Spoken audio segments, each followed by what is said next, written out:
तो मूंगलारी पावन धरा में फाइनली प्रवीण भाई आई रहा ने પછી ગાડી પાર્ક કરીને મેં સૌથી પહેલાં ધકે જઈને જગ્યા લઈ રહી રાલામ વરોપરા કેમ કે થોડી ઠાડ હતી તો પછી મેં સૌથી પહેલાં રાલામ વરિયા નોરી એન્ટ્રી ભરવા વાસ્તે ઉબાડી અને ફાઇનલી પ્રવીણ ભાઈ था वे आई रहा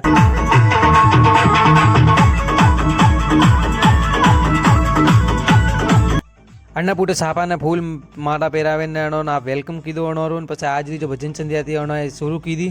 ને પછી મેં बारो पर मस्त भाईओ अपने टोली बेटी आराम से सब धकेश राजी था नहीं मस्त भजन उन्होंने स्टार्टिंग में गाइयो कि नैनका छोकरा रहा था पग उबास नहीं गया नाचवा ढूका पर वही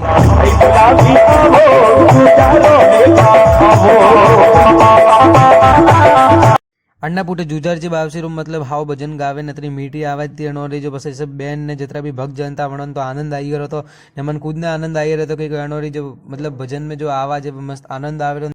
वन्ने पुटे मोय भजन कीधुं मस्त बनाव्यो वो भजन गाયું ने एकदम मस्त गाયું तो मजा आई यार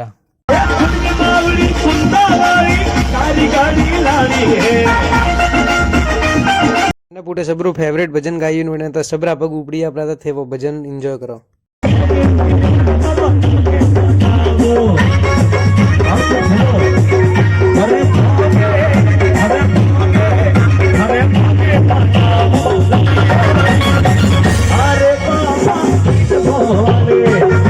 अन्य पुटे मतलब एक थी एक भजन गाया था वे सब भजन बारवा वास्ते मैं इंस्टा बीओ में यूट्यूब लिंक हुई थी वटे जाने सब भजन बार जो पर अपलोड करूँ पड़ा ने पछी फाइनली रोम रोम गावी पोस्ट बुझी अपना था जो भजन पूरा कीधा फाइनली ऑपे एक मस्त सेल्फी लीधी आज वास्ते अतरो एंड उदी वीडियो बारिया वरने वास्ते खूब खूब धन्यवाद मिलते हैं नेक्स्ट वीडियो में।